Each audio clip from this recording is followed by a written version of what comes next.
دیکھو اب اس وقت ماں باپ کے حقوق پر بیان ہو جائے تو آپ سمجھ سکتے ہیں کہ پھر قرآن پاک کی تفسیر بھی ہے. آج انشاءاللہ ظہر کے بعد بیٹا ہے، میں حضرت کا غلام، یہ غلام زیادہ ہے اور تفسیر کرتا ہے. ہم 3-4 ساتھی جو قریب ہوتے ہیں اور 2 سامنے بیٹھے رہتے ہیں، وہ ہر بات میں ایک دوسرے سے کہتے ہیں اور پھر آنکھوں میں آنسو بھر کے اٹھتے ہیں کہ اللہ آپ ہی معاف کرنے والے، ہمیں تو کچھ پتہ ہی نہیں ہے. ہمیں پتہ ہی نہیں ہے وراثت کا گناہ کیا ہے. ہمیں پتہ ہی نہیں ہے کہ حدیث پاک میں ہے کہ اس کی ساری نعمتیں قیامت کے دن چھین لی جائیں گی. یقین کرنا اگر جلدی وراثت ہو گئی، جو وراثت جلدی نہیں کرتے کیوں؟ لوگ کہیں گے ابا کی قبر کی مٹی ابھی خشک نہیں ہوئی، ماں کی خشک نہیں ہوئی. یہ کیا طریقہ ہے بھائی؟ ایک آدمی کی بیوی کا انتقال ہو گیا اور وہ پنکھے لے کے دونوں ہاتھوں سے جھل رہا ہے پنکھوں کو. کہ کیا کر رہے ہو آپ؟ کہ بیوی نے کہا ہے کہ میری جب تک مٹی خشک نہ ہو دوسری شادی نہیں کرنا، تو اس کو خشک کر رہا ہوں.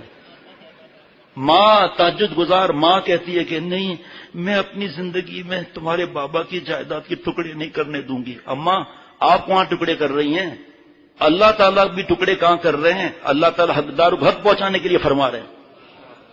جنت میں ساری نعمتیں اس سے چھین لی جائیں گی. اور اگر ایک دیکھو، کوئی بیٹا مولوی فرحان میاں درس قرآن دیتے ہوئے کہہ رہے تھے کہ ایک بالشت کیا ہوتا ہے؟ آدمی معاف کر دیتا ہے. چھوڑو یار، ایک بالشت 1 فٹ نہیں ہے کہ 1 فٹ پورا وہ نہیں، ایک تھوڑا سا کہیں سے کونا ٹیڑھا ہو گیا کہ بھائی چھوڑو یار، ایک بالشت کی کیا بات کریں. اللہ تعالیٰ 7 طبقہ زمین پر اس کے توق ڈال کے دبا دیں گے. آج نہیں دے رہے کوئی بات نہیں، وہاں پر کون چھڑوائے گا ہمیں؟ جب ہم وراثت نہیں دے رہے باپ کی تو پوتے آ جائیں گے، بابا کے جو پوتے آ کے وراثت دیں گے، یعنی کہ ظلم در ظلم ہوتا جائے گا. اب دیکھو نا ایک ایک بات پر کتنی نشانیاں ہیں. اور اللہ معاف فرمائے، اگر خدا نخواستہ بھائی یا بہن کا انتقال ہو گیا، یتیم کا مال بھی کھا رہا ہے. بوڑھی ماں کو ایسے ظالم ہے 10,000 دینے کے لیے تیار نہیں ہے جس کی کئی لاکھ جائیداد ہے. یہاں ایک صاحب روز آتے ہیں، وہ بیمار ہو گئے،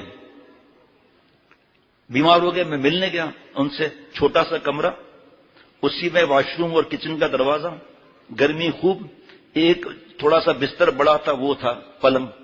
اور یہ لاکھوں کا مالک ہے، بھائی نہیں دے رہے وراثت، ڈپریشن میں چلا جاتا ہے. اس سے کہا بھائی ٹھیا لگا کر شروع کر دے کام، لیکن وہی پھر ڈپریشن، لاکھوں کا مالک ہے اور گرمی کے اندر سڑ رہا ہے وہ. آپ سوچو اللہ سے بڑھ کر کون ہے؟ اگر کسی پر قرضہ ہے، قرضہ نہیں دیں گے؟ آپ صلی اللہ علیہ وسلم جب نماز جناز پڑھانے آتے اور فرماتے اس پر قرضہ ہے؟ جی نبی صلی اللہ علیہ وسلم قرضہ ہے. اچھا. کوئی وصیت نہیں. کوئی بھائی اس کی مدد کرے گا؟ آج کل ہم مجبور ہیں، ہٹ جاتے، فرماتا آؤ دوسرا جناز نماز پڑھا لے، میں نہیں پڑھاؤں گا. اسلامک بینک کوئی نہیں مانے، اس کی مرضی ہے، بحث نہ کرو. اسلامک بینک اس سے گاڑی برانڈ نیو، کیپیسٹی ہے 10 لاکھ کی، لے رہا ہے 40 لاکھ کی گاڑی. پھر اسلامی بینک سے گھر، قرض اچھی بات ہے لینا، کیا ہر مہینے اتنی ہماری کیپیسٹی ہے جو دے سکے؟ مشینوں کے لیے جناب قرض، جائز کی بات کر رہا ہوں میں، اور کوئی بنوری ٹاؤن کی بات مانے تو ٹھیک. لیکن ہمارے بزرگوں نے قرضے سے منع کیا ہے، بینک کے نام سے توبہ کی ہے. ان کو کس نے کہاں سے دیں گے؟ مقروض مر گئے، ٹھیک، پھوکٹ کا مقروض مر گئے. ایک اور بات بتاؤں، شادی میں دلہا کو یا دلہا کے گھر والوں کو کیا دیتے ہیں؟ ہدیہ دیتے ہیں، ٹھیک. ہدیے کو کبھی لکھتا ہے کوئی؟ نوٹ کرتا ہے ہدیے کو؟ ہم کیوں نوٹ کرتے ہیں؟ کیونکہ اتنا ہی واپس کرنا ہے ان کی باری میں. تو دوستو بتاؤ یہ ہدیہ ہے یا قرضہ ہے؟ اس کو نیوتا کہیں کہتے ہیں، کہیں خرچی کہتے ہیں، کہیں ہدیہ کہتے ہیں. تو لکھ کیوں رہے ہیں؟ یہ قرضہ ہے. 7 لاکھ 8 لاکھ روپے جمع ہو گئے اب، اور گھر میں اس کے پاس 20 لاکھ اور رکھے ہوئے. اس کی پراپرٹی 70 لاکھ کی ہے، کروڑ کی ہے، اور اس نے اپنے پر قرضہ ڈال دیا 7 لاکھ کا. سنیں ذرا، اب یہ 7 لاکھ وہ 1 مہینے میں واپس کرے گا یا 10 سالوں میں واپس کرے گا؟ 10 کیا 12 سال. بیچ میں پھر ایک بیٹے کی اور شادی ہو گئی، اب قرض رکھ کر مر گیا. ایک ہی واقعہ بتاتا ہوں، واقعات بہت ہیں لیکن اگر واقعات بتاتے ہیں تو بیان کیا ہوگا. والد صاحب کا انتقال ہو گیا، 2000 روپے جو ہے وہ اس نے دیے تھے رشتے دار نے. اب جب اس کی باری آئی تو بیٹے نے 2000 نہیں دیے. وہ آ گیا پرچہ لے کر کے، یہ دیکھیں ہم نے آپ کو 2000 دیے تھے، آپ نے واپس نہیں کیے. ایسا بے حیا کہتا ہے کہ آپ نے کس کو 2000 دیے؟ کہ بھائی آپ کے والد کو دیے تھے. تو یہ بدماش کہتا ہے جاؤ قبر سے لے لو. اب اس کا قرضہ تو لٹکا رہا نا بھائی. ہدیہ اسے کہتے ہیں کہ جس کے بعد کوئی طلب نہیں ہو اور اللہ کی رضا کے لیے ہو، اللہ والی محبت کے لیے ہو. یہ کوئی ہدیہ ہے؟ نعوذ باللہ. ہمارے گاؤں میں اپنی آنکھوں سے دیکھا ہوا ہے کہ شیشے کے برتن سجے ہوئے ہیں، بھائی استعمال نہیں کرتے. کہ جب ان کی شادی ہوگی تو یہ برتن ہم ان کو ہی دیں گے، اپنے پاس رکھ کر بیٹھے ہوئے ہیں. اب والد صاحب کا انتقال ہو گیا اور کتنے لوگوں کا قرضہ چڑھتا گیا، اس نے تو کچھ بھی نہیں کیا. جب حضرت والا سے ملاقات ہوئی 1991 میں، اس کے بعد بھائی کی شادی ہوئی، میں نے بتا دیا بابا یہ حضرت نے فرمایا. تو اب بابا نے کھڑے ہو کر زور سے اعلان کیا. وہاں بریف کیس وغیرہ رکھ کر بیٹھتے تھے تو کوئی بریف کیس بھی نہیں تھا کہ وہ پرانا ٹک کریں نیا لکھیں. تو بابا نے کہا کہ بھئی آج کے بعد یہ رسم ہے، اور رسم بدعت بن کر دوزخ کا ٹھکانہ بنتی ہے.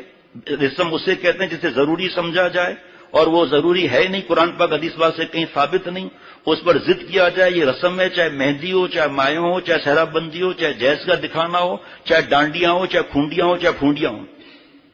تو آج کے بعد ہم کسی سے نہیں لیں گے، اور ہمارے جن کو پیسے دیے ہوئے ہیں اگر وہ دے دے تو ٹھیک، ورنہ میری طرف سے سب کو معاف. کسی نے 100 روپے بھی نہیں دیے. بابا نے خود ہی کہہ دیا. ارے بابا آپ نے کہہ دیا سب معاف، یہ تو آپ نہیں کہتے، ہمارے بھی جو پیسے دیے وہ تو واپس ملتے ہمیں. بابا نے کہا جھنجھٹ کون پالے، دفع کرو اس بات کو، بس تم باقی جو پیسے جلدی دینا شروع کر دو، چاہے ان کے یہاں شادی ہے یا نہیں ہے. الحمدللہ بابا اللہ کے پاس چلے گئے، سارا حساب کتاب بے باک کر کے گئے. پھر اب یہ بتاؤ اس کو کون سمجھتا ہے کہ گناہ ہے یہ؟ جیز 8 لاکھ روپے، شکل دیکھیے دلہا کی، ابھی سے چھوارا نظر آ رہا ہے بیچارہ، یہ 8 لاکھ دے گا. اور پہلے یقین کرو ابھی بھی اس مجلس میں ایک صاحب بیٹھے یا ابھی آنے والے ہوں گے، ہیں یہیں لیکن کسی کام سے مصروف ہیں، اور پیسے جمع کرتے کرتے 3 لاکھ جمع ہو گئے ہیں. عمر ہو گئی 28 سال، ابھی 5 لاکھ کب جمع ہوں گے؟ اور اگر کسی نے کہہ دیا عندت طلب، ٹھیک بعد میں دیا جائے گا. اب بیوی کری ادھر یس میڈم، بندر بھی کرتا ہے نا یس میڈم، کہ یہ گلاس جو ہے نا وہاں رکھو شیشے کا، پٹاخ ایک تھپڑ ماری شوہر کو. کہ کیوں مار رہی ہو؟ کہ گلاس ٹوٹنے کے بعد مارنے سے کیا فائدہ؟ اب وہ ذرا شور کر دے طلاق. اب طلاق دیتا ہے تو 8 لاکھ روپے تو ہے ہی نہیں دینے کے لیے. اب اس کی بوٹ پالش کر رہا ہے، بوٹ پالش والا بھائی، پنچر لگانے والا بھائی، ٹونٹی بدلنے والا بھائی.